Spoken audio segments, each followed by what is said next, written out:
It is get you.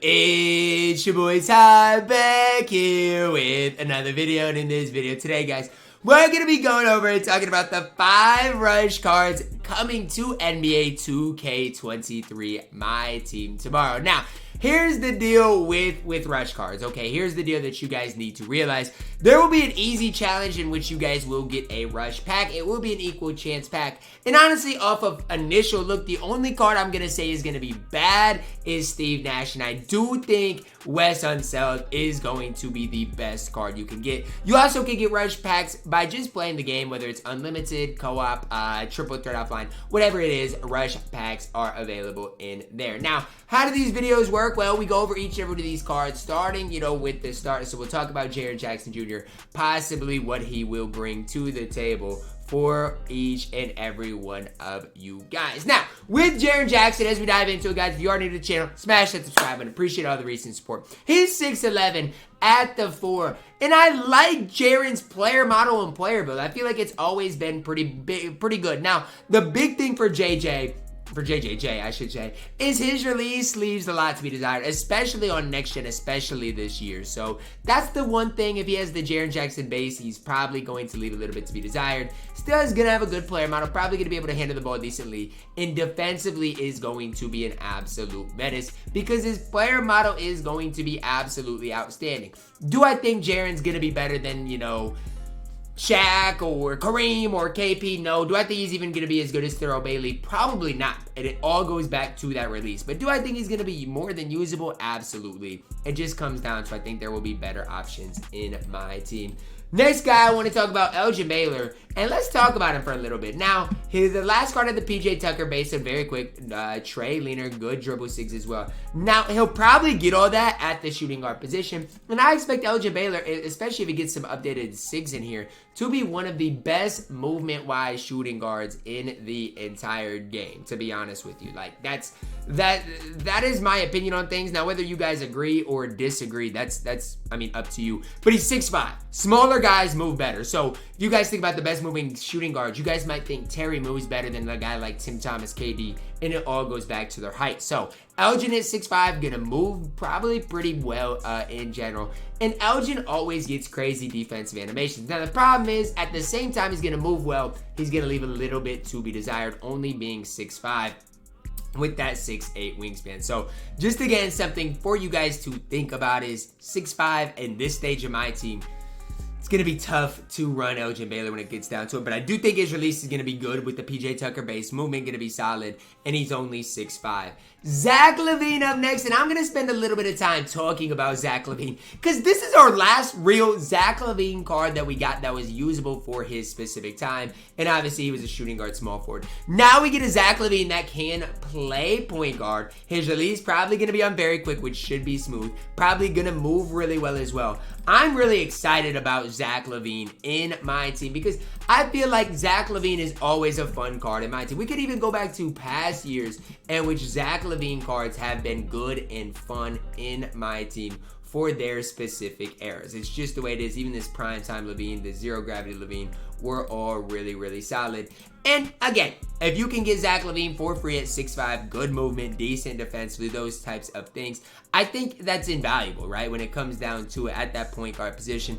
The big thing for me is the point guard position right now is ran by giants. Whether it's Draymond, whether you got Ben Simmons, whether you got Hidu, who is 20,000 MT. That's going to be the tough part for Zach Lavine. The one thing Zach Lavine might have going for him is if he can be that primary ball handler. Now, if he gets a great release, let's say they give him KPJ or something like that, movement's good, those types of things, then maybe Zach Lavine will be a really fun and good card for you guys to use. The problem is I just doubt he gets like KPJ. I doubt he gets a lot of those things that obviously would take him to that next level. I feel like Zach Lavine is always a card people do get excited about, but again, it's just going to be the height thing. And I hate always talking about that during my videos, but height runs my team. It just does. There's no ifs, ands, or buts about it. Height runs my team, and it's really that simple, that easy.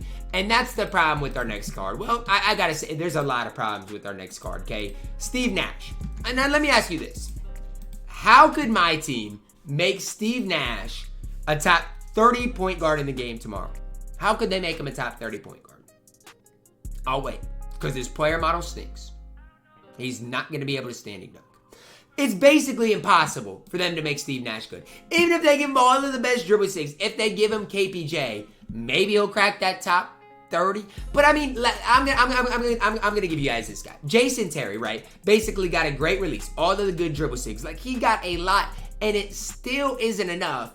And that's my opinion on Steve Nash, right? He could get every good dribble stick. He could get every good animation in the entire game, and it still would not be enough for Steve Nash. So that's kind of the big flaw with me is, I mean, at only 6'3", again, like I said, you guys make me a good Steve Nash. Make me one, because it's going to take something special to make him good. He's the only guy tomorrow that I think is going to be horrible, right? If you get Jaren, is he probably the best player? No, but is he decent? Yes. Is Elgin the best player? No. Decent enough to run? Probably yes. Zach Lavine, probably a pretty good option. Best option? No. Good enough to run? Yes. Steve Nash is going to be a bona fide scrub, whereas if you guys do get an equal chance pack for whatever the easy grind is, or one out of a game mode, if you open up that equal chance pack and you see a point guard for the Phoenix Suns, you are going to be like, oh no, because he is borderline unusable. And I wish they would have given at least 5 usable cards in my team, because Steve Nash is an absolute garbage man.